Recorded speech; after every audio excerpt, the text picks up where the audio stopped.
నాశనం చేస్తుంది అంటే మన జీవితాల్ని ఒక్కసారి మీరు తెలుసుకోవాలి. ఒకటి, గంజాయి కానీ అలవాటు పడేలాగుంటే, దానికి ఎడిక్ట్ అయితే ఒకటి ఆరోగ్యపరంగా నష్టపోతాం, ఫైనాన్షియల్గా నష్టపోతాం, అలాగే ఊళ్ళో పరువు ప్రతిష్టలు పోతాయి, అన్నీ కూడా పోతాయి అన్నమాట.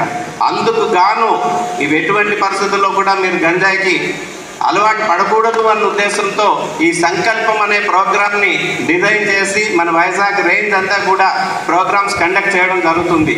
ఒక్కసారి మనం కానీ చూసుకుంటే ఈ రోజున సీజైల్లో ఉన్న ముద్దాయిల్లో చూసుకుంటే చాలామంది స్టూడెంట్స్ ఉంటున్నారు.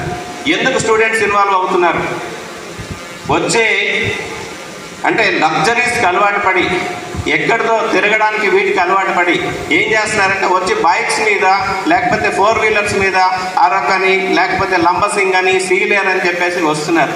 వచ్చిన తర్వాత అక్కడి నుంచి వెళ్ళేటప్పుడు ఎవరో చెప్పిన మాటలకు వినో అక్కడి నుంచి గాంజాయి తీసుకురావడం, ఇక్కడ దొరికిపోవడం, జైల్లో మగ్గడం, భవిష్యత్తునంతా కూడా నాశనం చేసుకుంటున్నారు. దయచేసి మీరు అనుకోవచ్చు, మేమేమి గంజాయి పట్ల మాకేమీ ఎడిక్టింగ్ కాదు కదా, మాకు అలవాటు లేదు కదా, ఎందుకు పోలీసు వారు మాకు ఈ అవగాహన కల్పిస్తున్నారు అని చెప్పేసి.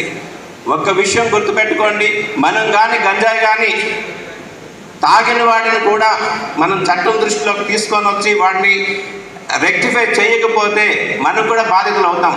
ఎలాగంటారా, రేపు పొద్దున వాడు ఎవడో కదా తాగుతున్నాడు గంజాయి, మనకేంట్లే సంబంధం అని చెప్పేసి అనుకుంటే, రేపు పొద్దున్న వాడి గంజాయి కావాలి అంటే డబ్బు కావాలి అంటే ఇంట్లో ఏదో కాస్త పాకెట్ మనీకి ఇచ్చింది కొద్ది రోజులు వస్తుంది, ఇంట్లో దొంగతనాలు చేస్తాడు, అప్పులు చేస్తాడు, అది కూడా కాకపోతే బయటకు వచ్చి దొంగతనాలు చేస్తాడు.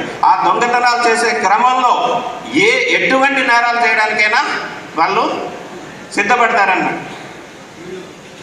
ఏదో దొంగతనం చేయడానికి ప్రయత్నం చేయొచ్చు, మనం రెసిస్ట్ చేస్తే ఆ ఇన్ఫ్లుయెన్స్లో వాడు మనుషులు కూడా చంపడానికి కూడా అవకాశం ఉంటుంది. దయచేసి ఎవరైనా సరే మీ చుట్టుపక్కల కానీ ఎవరైనా కానీ గంజాయి త్రాగేలాగుంటే మా టోల్ ఫ్రీ నెంబర్స్ ఉన్నాయి, మీ నెంబర్స్ కూడా మీరు ఎవరైతే ఇన్ఫర్మేషన్ ఇచ్చారో అవన్నీ కూడా మేము చాలా సీక్రెట్గా ఉంచుతాము.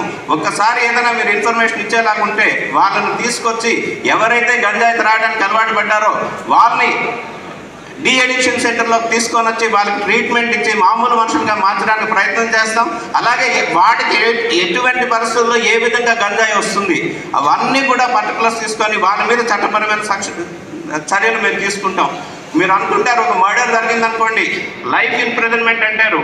లైఫ్ ఇంప్రిజన్మెంట్ అంటే 14 సంవత్సరాలు. 14 సంవత్సరాలు ఒక మర్డర్ చేస్తే శిక్ష పడుతుంది. కానీ